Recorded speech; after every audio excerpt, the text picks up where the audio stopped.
पुराणों में राजा ययाति की कथा बहुत प्रसिद्ध है। ये राजा नहुष के पुत्र थे। इनके ससुर दैत्य गुरु शुक्राचार्य ने इन्हें जवानी में ही बुढ़ापे का श्राप दे दिया था, पर विषय भोग की इनकी इच्छा खत्म नहीं होने पर इन्होंने अपने पुत्र से जवानी मांगकर भोगी थी।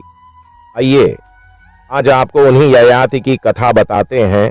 राजा ययाति राजा नहुष के पुत्र थे। बड़े भाई यति के राज्य की इच्छा नहीं करने पर उन्हें राजपद मिला था। असुर गुरु शुक्राचार्य की पुत्री देवयानी और दैत्यराज वृषपर्वा की पुत्री शर्मिष्ठा से इनका विवाह हुआ था। देवयानी से उन्हें यदु व तुर्वसु और शर्मिष्ठा से द्रुहु, पुरु तथा अनु नामक पुत्र हुए। दूसरे विवाह की सूचना पर शुक्राचार्य ने इन्हें जवानी में ही बुढ़ापे का शाप दे दिया था। साथ ही किसी के दिए जाने पर उन्हें जवानी मिलने की बात भी कही। इस पर उन्होंने अपने पुत्रों से उनकी जवानी मांगी, पर सभी ने मना कर दिया। अंत में सबसे छोटे शर्मिष्ठा के पुत्र पुरु से जवानी मांगने पर वह तैयार हो गया।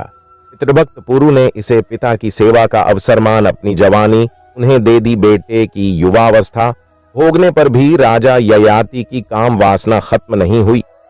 विष्णु पुराण के अनुसार 1 सहस्त्र बीतने पर भी जब उनका मोह नहीं गया तो उन्हें अचानक वैराग्य हो गया।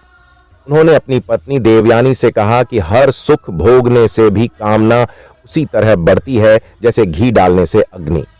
संपूर्ण पृथ्वी का भोग भी मनुष्य के लिए पर्याप्त नहीं है। वृद्धावस्था आने पर बाल व दांत कमजोर होने पर भी कामना कमजोर नहीं होती। इसीलिए अब मैं कामना छोड़कर भगवान में मन लगाऊंगा। ऐसा कहकर राजा ययाति ने पुत्र पुरु से अपनी वृद्धावस्था वापस लेकर उसकी युवा अवस्था लौटा दी। इसके बाद राज्य छोड़ वन में तप कर उन्होंने स्वर्ग की प्राप्ति की।